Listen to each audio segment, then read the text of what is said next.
Bulking or cutting? Which one should you focus on if you want to look like your favorite fitness influencer? Everyone online makes it sound like you have to pick. Bulk up to gain muscle but also gain some fat, or cut down to lose fat but also risk losing muscle. But what if I told you you didn't have to choose? What if I told you that you can burn fat and build muscle at the same time, regardless of where you're starting from? And the best part is, it's not gonna cost you any more time. In fact, it's actually going to save you time. In this video, I'm breaking down exactly how to make it happen. I'll walk you through 5 phases that all work together. Each one is equally important, so you definitely want to watch the entire video so you're fully prepared. But before we dive in, if you're tired of all the confusing advice online and you want simple, proven strategies that actually work, hit that subscribe button. I post new videos every week to help you lose fat, build muscle, and live a healthier lifestyle. Now back to the video. First, let's dispel this myth I've seen time and time again, that you can only do this as a beginner. You see, back in the day, the fitness industry swore body recomposition, which is building muscle while burning fat, only happened if you were brand new to the gym. Basically, you get a free pass as a beginner and then that's it. That's a lie. I've had clients who've been training for years go through this process successfully, and I've personally done it myself over and over again, depending on my goals. Here is the truth. It doesn't matter if you're a beginner, intermediate, or advanced. If you follow the strategy I'll lay out for you in just a minute, you can repeat this process again and again. Don't let anyone tell you this is impossible after your first or second year of training. Now that we've taken care of that, let's move on to phase 2 and answer the question, how do you train to build muscle while burning fat? Do you need a completely different style of training? Well, the quick answer is no, but the more nuanced answer is, it really just depends on how you were training before. For instance, if all you've been doing is light weights, machines, or endless cardio, then yes, you'll need to switch it up. To build the most muscle, you have to bring intensity to your training sessions. Progressive overload is the name of the game. You should be lifting within 75 to 85% of your 1 rep max for about 8 to 10 reps. So for example, if your max squat is 200 pounds, you should be repping 150 to 170 pounds for 3 to 5 solid sets of 8 to 10 reps. That's the stimulus your body actually needs to grow more muscle. Now, don't get discouraged if you can't see the muscle yet, because you still have a bunch of fat to lose. If you're getting stronger, you're building muscle, even if the mirror hasn't caught up yet. Which brings us to phase 3,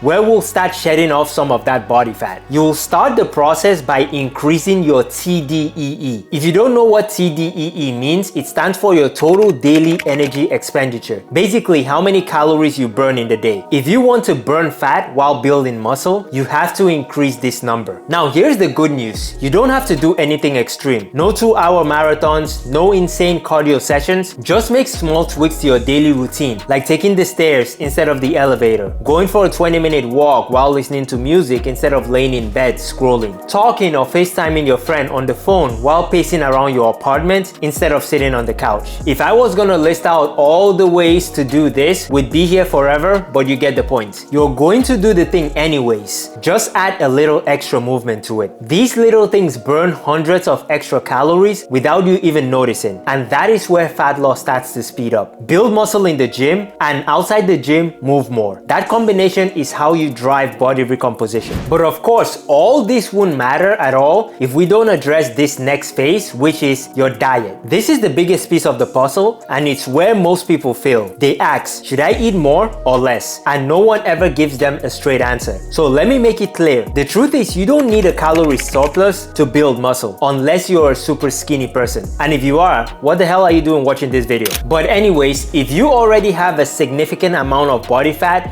around 15% and above, you have to be in a calorie deficit. And no, that doesn't stop you from building muscle. As long as your protein is high enough, your body will use stored fat for energy while building new muscle tissue. Here is the protein guideline: 0.6 to 1 gram per pound of lean body mass. If you're not sure how many calories you should eat on your deficit, start with 2200 to 2500 calories a day. If you're a woman, you can go even lower with 1900 to 2100 calories. That will give you a solid baseline to adjust from. The bottom line is, you don't need to eat eat a mountain of food to build muscle if you already have fat to lose. Your body has stored energy ready to be used. Pair that with enough protein and hard training and you'll see results. Now let's talk about expectations in this final phase, because if you don't get this right, you'll quit too soon. The question most of you have at this point is, how long will it take? Well, that depends on your starting point. If you're sitting at 15% body fat, you'll see changes faster than someone starting at 25%. On average, I'd say you have to put in about 3 to 6 months of consistency before you see serious noticeable results. And here's the thing, in the first few weeks, your weight will most likely be all over the place. Some days down, some days up, and sometimes it might even seem like it's stalling, even though you notice you're looking different in the mirror. That is normal. I've seen clients look completely different in progress photos while weighing the exact same on the scale. So don't obsess over the number. Focus on strength in the gym, staying active, eating right, and being consistent. Pro tip, take photos of your physique every week to give you a visual idea of where you are in the process. If you stay patient, you will get there, and you'll finally be one step closer to looking like your favorite fitness influencer. So let's recap. Don't buy into the myth that only beginners can do a body recomposition. Train with real intensity and progressive overload. Move more every day to increase your TDEE. Eat in a deficit if you've got fat to lose, but keep your protein high. And give yourself 3 to 6 months to really see results. That's the formula. Burn fat, build muscle, and save yourself months of wasted time bouncing between bulking and cutting. Now I want to hear from you. What's your current goal? Losing fat, building muscle, or both? Drop it in the comments. And check out this next video on how to lose fat while eating more food.